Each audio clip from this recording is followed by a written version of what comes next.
A Sicilian Idyll by Thomas Sturge Moore. First scene. Damon. I thank thee, no. Already have I drunk a bowl of wine. Nay, nay. Why wouldst thou rise? There rolls thy ball of worsted. Sit thee down. Come, sit thee down, Cydilla, and let me fetch thy ball, rewind the wool, and tell thee all that happened yesterday. Cydilla. Thanks, Damon. Now, by Zeus, thou art so brisk, it shames me that to stoop should try my bones. Damon. We both are old, and if we may have peaceful days are blessed. Few hours of buoyancy will come to break the sure withdrawal from us of life's flood. Cydilla. True, true, youth looks a great way off.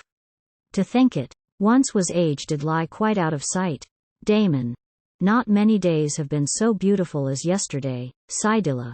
Yet one was, and I with thee broke tranced on its fine spell. Thou dost remember? Yes, but not with tears, ah, not with tears, Cydilla, pray, oh, pray. Cydilla. Pardon me, Damon, 'tis many years since thou hast touched thereon. And something stirs about thee, such air of eagerness as was thine when I was more foolish than in my life, I hope to ever have been at another time. Damon. Pooh, foolish. Thou wast then so very wise that, often having seen thee foolish since, wonder has made me faint that thou shouldst err. Cydilla. Nay, then I erred, dear Damon, and remorse was not so slow to find me as thou deemest. Damon. There, mop those dear wet eyes, or thou ne'er hear what it was filled my heart full yesterday. Cydilla. Tell, Damon, since I well know that regrets hang like dull gossips round another's ear. Damon. First, thou must know that oftentimes I rise, not heeding or not finding sleep, of watching afraid no longer to be prodigal, and gaze upon the beauty of the night. Quiet hours, while dawn absorbs the waning stars, or like cold water sipped between our cups washing the jaded palate till it taste the wine again. Ere the sun rose, I sat within my garden porch, my lamp was left burning beside my bed, though it would be broad day before I should return upstairs. I let it burn, willing to waste some oil rather than to disturb my tranquil mood. But, as the fates determined, it was seen. Suddenly, running round the dovecote, came a young man naked, breathless, through the dawn, florid with haste and wine.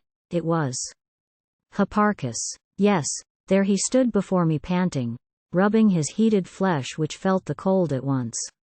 When he had breath enough he begged me straight to put the lamp out, and himself had done it ere I was on the stair. Flung all along my bed, his gasping shook it when I at length could sit down by his side. What cause, young sir, brings you here? In this plight at such an hour? He shuddered, sighed and rolled my blanket round him. Then came a gush of words, the first of causes, Damon, namely love, eldest and least resigned and most unblushing of all the turbulent impulsive gods. A quarter of an hour scarce has flown since lovely arms clung round me, and my head asleep lay nested in a woman's hair. My cheek still bears print of its ample coils. Athwart its burning flush he drew my fingers and their tips felt it might be as he said. Oh, I have had a night, a night, a night. Had Paris so much bliss? And oh, was Helen's kiss to be compared with those I tasted?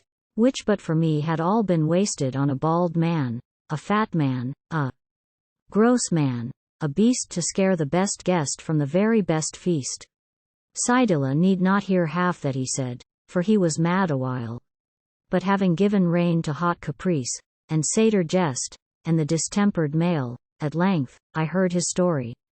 At sundown certain miles without the town, he'd chanced upon a light-wheeled litter car, and in it there stood one yet more a woman than her garb was rich, with more of youth and health than elegance. The mules, he said, were beauties. She was one, and cried directions to the neighbor field. Oh, catch that big bough. Fool, not that, the next. Clumsy, you've let it go. Oh, stop it swaying, the eggs will jolt out. From the road, said he, I could not see who thus was rated, so sprang up beside her and beheld her husband, lover or keeper, what you like to call him. A middle-aged stout man upon whose shoulders kneeled up a scraggy muleboy slave, who was the fool that could not reach a thrush's nest which they, while plucking almond, had revealed. Before she knew who it could be, I said, "Why yes, he is a fool, but we, fair friend, were we not foolish waiting for such fools? Let us be off." I stooped, shook the reins with one hand, while the other clasped her waist. "Ah, who?" She turned. I smiled like amorous Zeus. A certain vagueness clouded her wild eyes as though she saw a swan, a bull, a shower of hurried flames, and felt divinely pleased. I cracked the whip and we were jolted down. A kiss was snatched getting the ribbons straight. We hardly heard them first begin to bawl, so great our expedition towards the town. We flew. I pulled up at an inn, then bid them stable my mules and chariot and prepare a meal for Dives. Meanwhile we would stroll down to the market. Took her arm in mine, and, out of sight, hurried her through cross lanes, bade her choose, now at a fruit, now pastry booth. Until we gained my lodging she spoke little but often laughed, tittering from time to time, "Oh Bacchus, what a prank! Just think of Simon, so stout as he is, at least 5 miles to walk without a carriage. Well, you take things coolly, or such appreciation nice of gifts I need not boast of, since I had them gratis." When my stiff door creaked open grudgingly her face first fell. The room looked bare enough. Still we brought with us food and cakes. I owned a little cellar of delicious wine. An unasked neighbor's garden furnished flowers. Jests helped me nimbly, I surpassed myself. So we were friends in, having laughed, we drank, ate, sang, danced, grew wild. Soon both had one desire, effort, goal, one bed, one sleep, one dream. Oh Damon, Damon, both had one alarm, when woken by the door forced rudely open, lit from the stair, bedazzled, glowered at, hated. She clung to me, her master, husband, uncle, I know not which or what he was, stood there. It crossed my mind he might have been her father. Naked, unarmed, I rose, and did assume what dignity is not derived from clothes, bid them to quit my room, my private dwelling. It was no use, for that gross beast was rich. Had his been neither legal right nor moral, my natural right was not. For his she was in eyes of those bribed catchpoles. Brute revenge seethed in his pimpled face. To jail with him. He shouted huskily. I wrapped some clothes about my shuddering bedfellow, a sheet flung round myself. Ere she was led away, had whispered to her, shriek, faint on the stairs. Then I was seized by 2 dog officers. That girl was worth her keep, for, going down, she suddenly writhed, gasped, and had a fit. My chance occurred, and I whipped through the casement. All they could do was catch away the sheet. I dropped a dozen feet into a bush, soon found my heels and plied them. Here I am. Cydilla.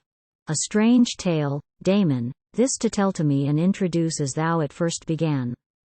Damon. Thy life, Cydilla, has at all times been a ceremony. This young man's discovered by free impulse, not couched in forms worn and made smooth by prudent folk long dead. I love Hipparchus for his wave-like brightness. He wastes himself, but till his flash is gone I shall be ever glad to hear him laugh. Nor could one make a Spartan of him. Even were one the Spartan with a will to do it, yet had there been no more than what is told, thou wouldst not now be lending ear to me. Cydilla. Hearing such things, I think of my poor son, which makes me far too sad to smile at folly. Damon. There, let me tell thee all just as it happened, and of thy son I shall be speaking soon. Cydilla. Delphus. Alas, are his companions still no better than such ne'er-do-wells? I thought his life was sager now, though he has killed my hopes of seeing him a counselor. Damon. How thou art quick to lay claim to a sorrow. Should I have come so eagerly to thee if all there was to tell thee were such poor news? Cydilla.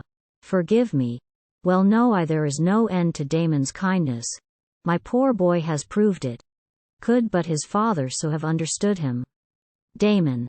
Let lie the sad contents of vanished years. Why with complaints reproach the helpless dead? Thy husband ne'er will cross thy hopes again. Come, think of what a sky made. Yesterday the worthy dream of thrice divine Apollo. Hipparchus' plan was, we should take the road, as, when such mornings tempt me, is my wont, and cross the hills, along the coast, toward Mylae. He in disguise, a younger handier Chloe, would lead my mule. Must brown his face and arms, and thereon straight to wake her he was gone. Their voices from her cabin crossed the yard. He swears those parts of her are still well made which she keeps too well hidden when about, and she, no little pleased, that interludes between her exclamations at his figure, reproof of gallantries half laughed at hers. Anon she titters as he dons her dress doubtless with pantomime, head carriage and hip swagger. A wench, more conscious of her sex than grace, he then rejoined me, changed beyond belief, roguish as vintage makes them. Bustling helps or hinders Chloe harnessed to the mule. In fine bewitching both her age and mine. The life that in such fellows runs to waste is like a gust that pulls about spring trees and spoils your hope of fruit, while it delights the sense with bloom and odor scattered, mingled with salt spume savors from a crested offing. The sun was not long up when we set forth and, coming to the deeply shadowed gate, found catchpoles lurked there, true to his surmise. Them he, his beard disguised like faceache, sauced too gaily for that bandaged cheek, thought I. But they, whose business was to think, were quite contented. Let the hussy pass, returned her kisses blown back down the road, and crown the mirth of their outwitter's heart. As the steep road wound clear above the town, fewer became those little comedies to which encounters roused him. Till, at last, he scarcely knew we passed some vine dressers, and I could see the sun's heat, lack of sleep, and his late orgy would defeat his powers. So, where the road grows level and must soon descend, I bade him climb into the car, on which the mule went slower still and slower. This creature who, upon occasions, shows taste very like her master's, left the highway and took a grass-grown wheel track that led down zigzag athwart the broad curved banks of lawn coating a valley between rounded hills which faced the sea abruptly in huge crags. Each slope grew steeper till I left my seat and led the mule. For now Hipparchus' snore tuned with the crooning waves heard from below. We passed two narrow belts of wood and then the sea, that first showed blue above their tops, was spread before us checkered with white waves breaking beneath on boulders which choked up the narrowed issue seawards of the glen. The steep path would no more admit of wheels. I took the beast and tethered her to graze within the shade of a stunt ilex clump, returned to find a vacant car. Hipparchus, uneasy on my tilting down the shafts, and heated with strange clothes, had roused himself and lay asleep upon his late disguise, naked, 'neath the cool eaves of one huge rock that stood alone, much higher up than those over, and through, and under which, the waves made music or forced milk-white floods of foam. There I reclined, while vision, sound and scent won on my willing soul like sleep on joy, till all accustomed thoughts were far away as from a happy child the cares of men. The hour was sacred to those earlier gods who are not active, but divinely wait the consummation of their first great deeds, unfolding still and blessing hours serene. Presently I was gazing on a boy, though whence he came my mind had not perceived. 12 or 13 he seemed, with clinging feet poised on a boulder, and against the sea set off. His wide-brimmed hat of straw was arched over his massed black and abundant curls by orange ribbon tied beneath his chin. Around his arms and shoulders his sole dress, a cloak, was all bunched up. He leapt, and lighted upon the boulder just beneath. There swayed, repoised, and perked his head like an inquisitive bird, as gravely happy, of all unconscious save his body's aptness for its then employment, his eyes intent on shells in some clear pool or choosing where he next will plant his feet. Again he leaps, his curls against his hat bounce up behind. The daintiest thing alive, he rocks a while, turned from me towards the sea. Unseen I might devour him with my eyes. At last he stood upon a ledge, each wave spread with a sheet of foam 4 inches deep. He, gazing at them, saw them disappear and reappear, all shining and refreshed. Then raised his head, beheld the ocean stretched alive before him in its magnitude. None but a child could have been so absorbed as to escape its spell till then. None else could so have voiced glad wonder in a song. All the waves of the sea are there. In it my eyes they crush, till my head holds as fair a sea. Though I shut my eyes, they are there. Now towards my lids they rush, mad to burst forth from me back to the open air. To follow them my heart needs, O white-maned steeds, to ride you, lithe-shouldered steeds, to the western isles astride you Aminta's speeds. Damon, said a voice quite close to me, and looking up, as might have stood Apollo in one vast garment such as shepherds wear, and leaning on such tall staff stood. Thou guessest, whose majesty as vainly was disguised as must have been Apollo's minding sheep. Cydilla. Delphus. I know, dear Damon, it was Delphus. Healthy life in the country having chased his haggard looks. His speech is not wild now, nor wicked with exceptions to things honest. Thy face a kindlier way than speech tells this. Damon. Yea, dear Cydilla, he was altogether what mountaineers might dream of for a king. Cydilla. But tell me, is he tutor to that boy? Damon. He is an elder brother to the lad. Cydilla. Nay, nay, hide nothing, speak the worst at once. Damon. I meant no hint of ill. A god in love with young Amintas might look as he did. Fathers alone feel like him. Could I convey his calm and happy speech, thy last suspicion would be laid to rest. Cydilla. Damon, see, my glad tears have drowned all fear. Think'st thou he may come back and win renown, and fill his father's place? Not as his father filled it, but with an inward spirit correspondent to that contained in high imposing mien which made his father honored before men of greater wisdom, more integrity. Damon. And loved before men of more kindliness. Cydilla. O Damon, far too happy am I now to grace thy naughtiness by showing pain. My Delphus owns the brains and presence too that make a Pericles. The words are thine. Had he but the will, and has he now? Good Damon, tell me quick. Damon. He dreams not of the court, and city life is what he rails at. Cydilla. Well, if he now be wise and sober-souled and loved for goodness, I can rest content. Damon. My brain lights up to see thee happy. Wait, it may be I can give some notion how our poet spoke. Damon, the best of life is in thine eyes, worship of promise-laden beauty. Seems he not the god of this fair scene? Those waves claim such a master as that boy, and these green slopes have waited till his feet should wander them, to prove they were not spread in wantonness. What were this flower's prayer had it a voice?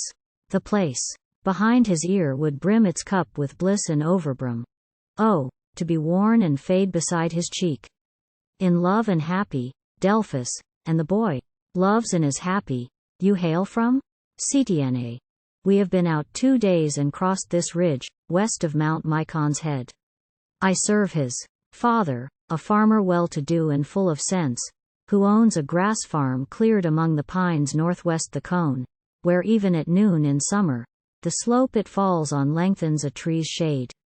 To play the lyre, read and write and dance I teach this lad. In all their country toil join, nor ask better fare than cheese, black bread, butter or curds, and milk, nor better bed than litter of dried fern or lentisk yields, such as they all sleep soundly on and dream, if e'er they dream, of places where it grew, where they have gathered mushrooms, eaten berries, or found the sheep they lost, or killed a fox, or snared the kestrel, or so played their pipes some maid showed pleasure, sighed, nay even wept. There to be poet need involve no strain, for though enough of coarseness, dung, nay, and suffering too, be mingled with the life, 'tis wedded to such air, such water and sound health. What else might jar or fret chimes in a tuned like satyr's cloven hoof or lorn nymph's grief in a choice ode? Though lust, disease and death, as everywhere, are cruel tyrants, yet they all wear flowers, and each sings a song such as the hilly echo loves to learn. At last then even Delphus knows content? Damon, not so. This life has brought me health but not content. That boy, whose shouts ring round us while he flings intent each stone toward yon shining object afloat inshore. I eat my heart to think how all which makes him worthy of more love must train his ear to catch the siren croon that never else had reached his upland home. And he who failed in proof, how should he arm another against perils? Ah, false hope and credulous enjoyment, how should I, life's fool, while wakening ready wit in him, teach how to shun applause in those bright eyes of women who pour in the lap of spring their whole year's substance? They can offer to fill the day much fuller than I could, and yet teach night surpass it. Can my means prevent the ruin of the thing I cherish? What cares Zeus for him? Fate despises love. Why, lads more exquisite, brimming with promise, 1,000 times have been lost. For the lack of just the help a watchful God might give, but which the best of fathers, best of mothers, of friends, of lovers cannot quite supply. Powers, who swathe man's virtue up in weakness, then plunge his delicate mind in hot desire, preparing pleasure first and after shame to bandage round his eyes, these gods are not the friends of men.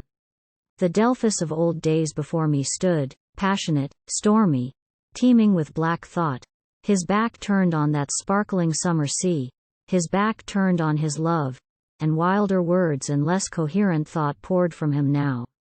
Hipparchus waking took stock of the scene. I watched him wend down, rubbing sleepy lids, to where the boy was busy throwing stones. He joined the work, but even his stronger arm and heavier flints he hurled would not suffice to drive that floating object nearer shore.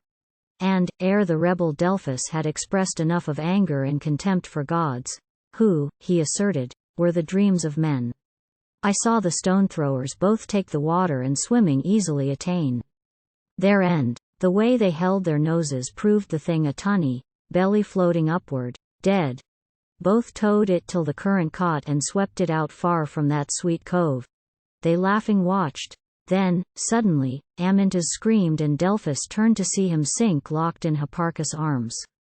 The god Apollo never burst through a cloud with more ease than thy son poured from his homespun garb the rapid glory of his naked limbs, and like a streak of lightning reached the waves, wherein his thwarted speed appeared more awful as, brought within the scope of comprehension, its progress and its purpose could be gauged. Spluttering Amyntas rose, Hipparchus near him who cried, Why coy of kisses, lovely lad? I ne'er would harm thee. Art thou not ashamed to treat thy conquest thus? He shouted partly to drown the sea's noise, chiefly the nearing Delphus to disarm. His voice lost its assurance while he spoke, and, as he finished, quick to escape he turned thy son's eyes in that steady coming on, as he might see them over ruffled crests, far better helped him swim than ever in his life he swam before. Delphus passed by Amyntas. Hipparchus was o'ertaken, cuffed, ducked and shaken. In vain he clung about his angry foe. Held under he perforce let go.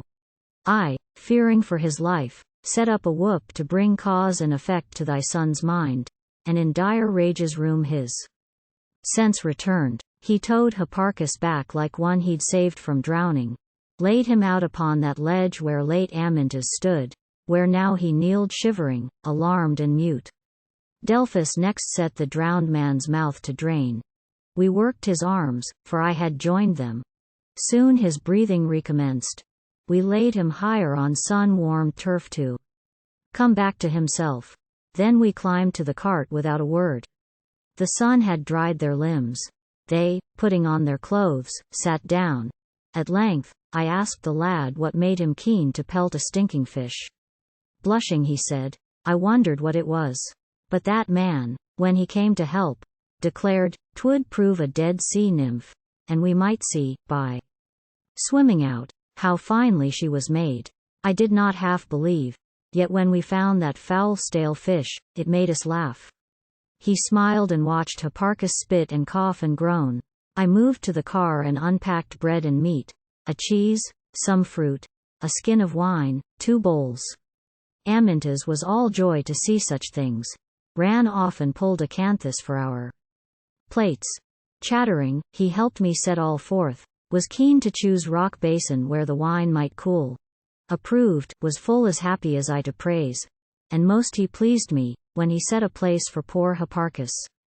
Thus our eager work, while Delphus, in his thoughts retired, sat frowning, grew like a home conspiracy to trap the one who bears the brunt of outside cares into the glow of cheerfulness that bathes the children and the mother, happy not to foresee winter, short commons or long debts, since they are busied for the present meal, too young, too weak, too kind, to peer ahead, or probe the dark horizon bleak with storms. Oh, I have sometimes thought there is a God who helps with lucky accidents when folk join with the little ones to chase such gloom. That chance which left Hipparchus with no clothes, surely divinity was ambushed in it. When he must put on clothes, Amyntas rocked with laughter, and Hipparchus, quick to use a favorable gust, pretends confusion such as a farmer's daughter red-faced shows if in the dance her dress has come unpinned, she suddenly grows grave. Yet, seeing their friends only, stoops behind a sister's skirt. Then, having set to rights the small mishap, holding her screener's elbows, round her shoulder peeps, to bob back meeting a young man's eye. All, grateful for such laughs, give Hermes thanks. And even Delphus at Hipparchus smiled when, from behind me, he peeped bashful forth. Amyntas called him Baucis every time, laughing because he was or was not like some wench. Why, Delphus, in the name of Zeus, how come you here? Cydilla. What can have happened, Delphus? Be brief for pity, Delphus. Nothing, mother. Nothing that has not happened time on time before to thee, to Damon, when the life ye thought with pride and pleasure yours, has proved a dream. They strike down on us from the top of heaven, bear us up in their talons, up and up, drop us. We fall, or crippled, maimed for life. Our dreams, nay, we are theirs for sport, for prey, and life is the king eagle, the strongest, highest flyer, from whose clutch the fall is fatal always. Cydilla. Delphus, Delphus, good Damon had been making me so happy by telling Delphus how he watched me near the zenith. 3 years back that dream pounced on me and began to soar. Having been sick, my heart had found new lies. The only thoughts I then had ears for were healthy, virtuous, sweet. Jaded town wastrel, a country setting was the soul could take me 3 years back. Damon might have guessed from such a dizzy height what fall was coming. Cydilla. Ah, my boy, Damon. Sit down, be patient, let us hear and aid. Has aught befallen Amyntas? Delphus. Would he were dead. Would that I had been brute enough to slay him. Great Zeus. Hipparchus had so turned his head, his every smile and word as we sat by our fire, stung my fool's heart. How we laughed to see him curtsy, fidget strings about his waist, giggle, his beard caught in the chlamys hem drawing it tight about his neck, just like our Baucis. Could not sleep for thinking of the life they lead in towns. He said so. When, at last, he sighed from dreamland, thoughts I had been day-long brooding broke into vision. A child, a girl, beautiful, nay more than others beautiful, not meant for marriage, not for one man meant. You know what she will be. At 6 years old or 7 her life is round her. A company, all ages, old men, young men, whose vices she must prey on. And the bent crone she will be is there too, patting her head and chuckling prophecies. O cherry lips, O wild bird eyes, O gay invulnerable setter at naught of wool, of virtue, thou art as constant a cause as is the sea, as is the sun, as are the winds, as night, of opportunities not only but events. The unalterable past is full of thy contrivance, Aphrodite, goddess of ruin. No girl.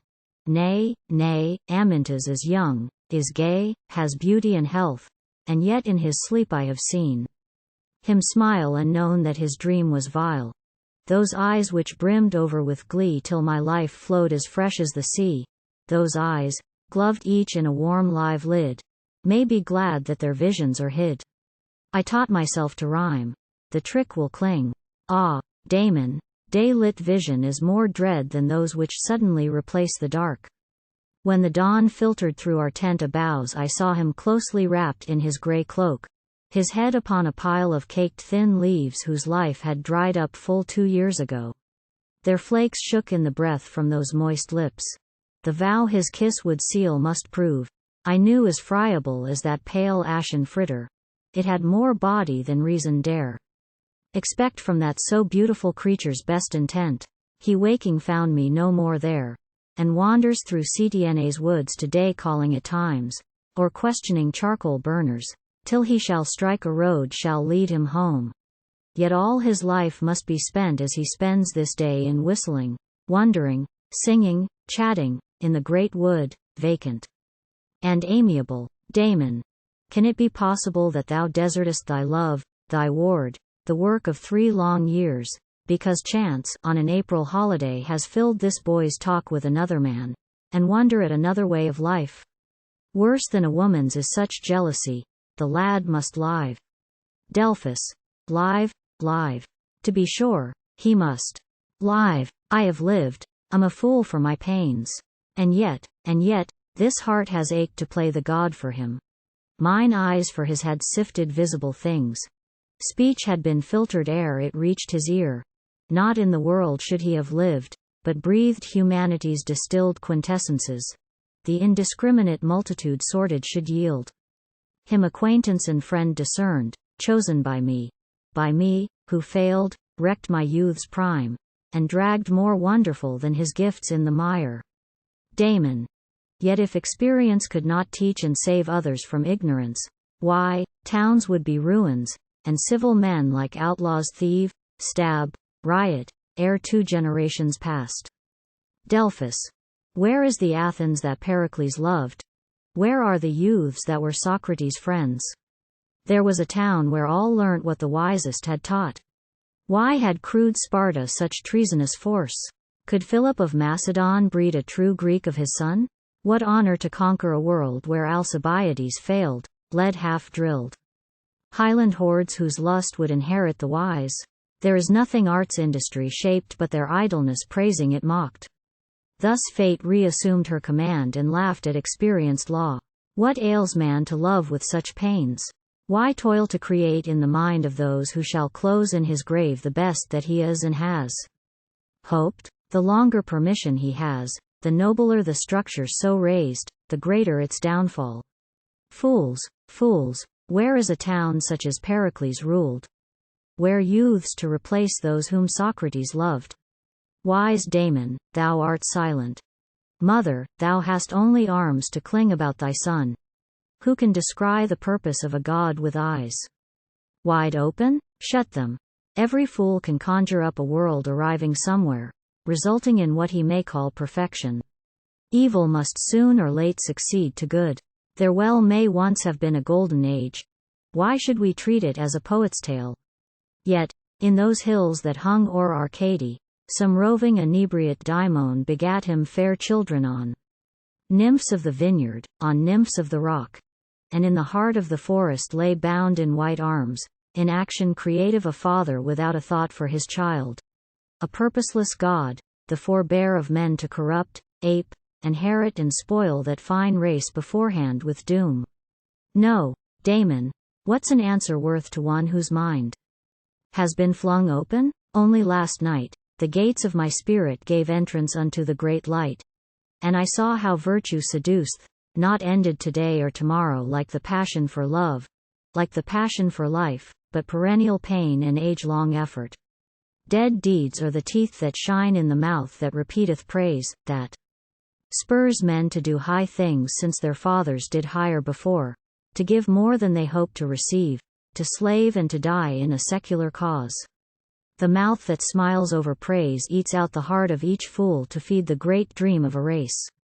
Yet wearied peoples each in turn awake from virtue, as a man from his brief love, and, roughly shaken, face the useless truth. no answer to brute fact has e'er been found. Slaves of your slaves, caged in your furnished rooms, ushered to meals when reft of appetite, though hungry, bound to wait a stated hour, your dearest contemplation broken off by the appointed summons to your bath, racked with more thought for those whom you may flog than for those dear, obsessed by your possessions with a dull round of stale anxieties.